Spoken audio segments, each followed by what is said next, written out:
Викендов нема да се игра локалното дерби помеѓу екипите на Кочани и Младост и НС, бидејќи оризарки го прекинаа надпреварувањето во првата фудбалска лига за жени поради немање доволен фонд на фудбалерки. За жал, тоа е судбината на женскиот фудбал во државата, кој поради разноразни причини бележи стагнација. А до пред само година-две, дуелите помеѓу двете екипи беа највозбудливите спортски настани во општината. Инаку атмосферата во ЖФК Кочани по поразот во четвртфиналето од Драгон на свој терен е депримирачка, бидејќи кочанчанки дефинитивно им го предадоа приматот во женскиот фудбал на скопјанки.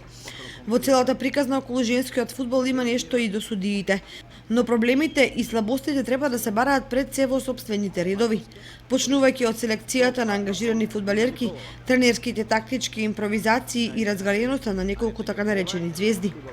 Не може Вики Спировска и Кате Милеска да истрчаат 3 пати помалку од противничките фудбалерки и да очекуваат добар резултат. Не можат ниту тренерите во шпицот да ги жртвуваат Верица Ѓоргиева, а во одбраната Анета Ѓоргиева.